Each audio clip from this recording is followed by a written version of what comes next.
Nekwe na onye ya na Mathias Ezeaku zọrọ ya bụ praịmarị elekshọn nke emerụ n'obodo fa na-enyere afịa wee dịka Prince Emeka Ologo na onye nwa bụ onye ahụ na-afụ kịta anụnwa kpu okpu na-acha green.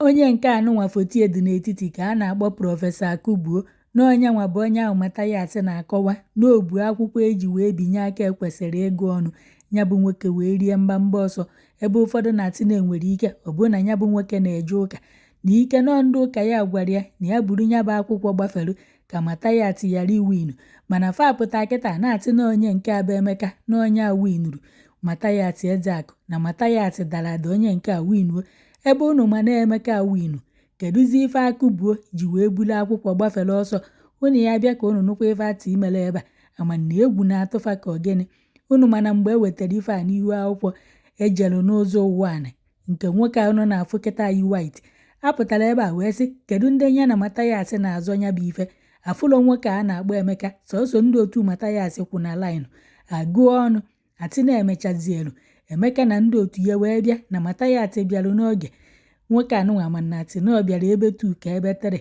witi ndị otu nke ya wee gụbazie ọnụ unu na-afụ kịta anụnwa na-asị na ndị kwunyeziri ya mgbe ahụ ọ bịarụ karịrị ndị kwunyelu Mathias mgbe a gụrụ nke Mathias unu mana ụzọ ebe na-abụ ka atụrụ ya bụ ife na vidio nke Emeka anụnwa bụ so otu ebe ka afụrụ atụghịrị ya mana Mathias Ezeaku bụ ụzọ ebe na-abụ ka atụnyere ya ụzọ ụwa anụ na ụzọ uru ebe nwana unu ya anụchazi ebe kedu onye ọdụ unu ka onye winuru ndị nke ebe atịrị Mathias nke abụọ buru Mathias n'isi si na onye a winu ebe atụnyelu nwoke nke izizi fa buru nwoke a n'isi si na onye a winu kedụzi ife Akụbuo ji wee buru akwụkwọ eji wee tụọ elekshọn gbafere ọsọ ụfọdụ na-asị na ndị ADC fa ebidokwa n'ime ife ndị pati ndị ọzọ na-eme kedụkwa mgbe fa bido ghọba aghụghọ ya bụ ife nwekwa ọnụ ka ọdụ nekwa mgbe ebu onye nke a n'isi ebe o ji etu nke izizi atụrụ atị na onye nwa winu kedụzi vidio ya ebe atụrụ nke abụọ afụghị ya mana Mathias atịrị ụzọ ebe na-abụ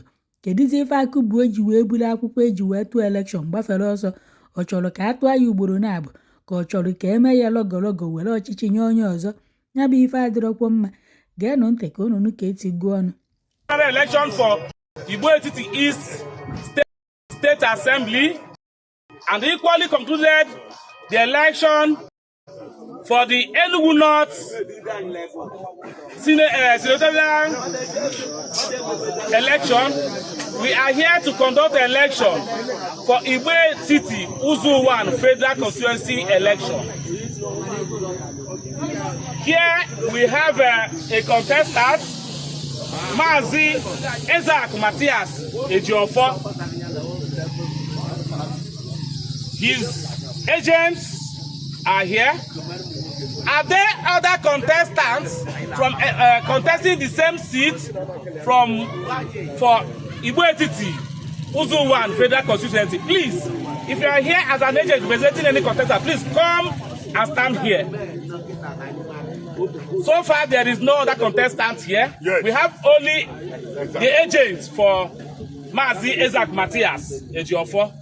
Having said that, we'll go ahead and start counting. If you are supporting Mathias Ezeaku for this election, please queue behind. Queue behind. Please queue behind if you are supporting him for this election. Shift in.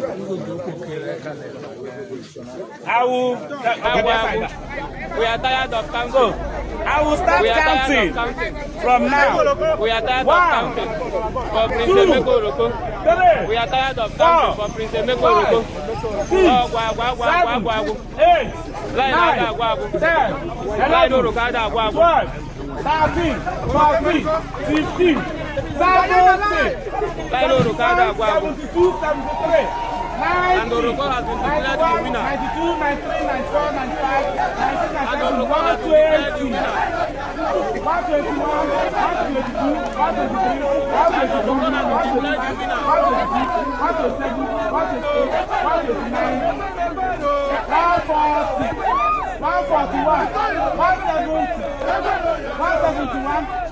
172. I think everybody has voted now. Haven't counted these votes, I can confirm that Mazi Matthias Ezeaku put total number of 172 votes.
Uncountable line for Prince Emeka Oroko.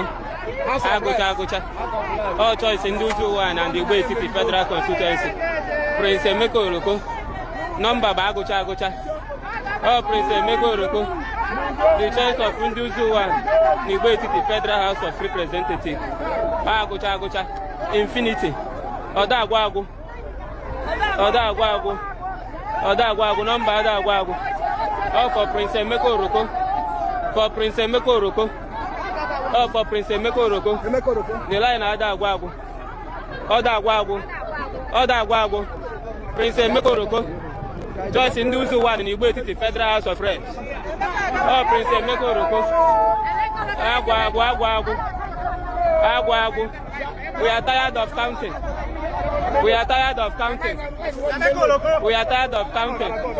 Prince Emeka Oroko. We are tired of counting for Prince Emeka Oroko. Oh, Agwagu. Line Agwagu. Line Oroko Agwagu.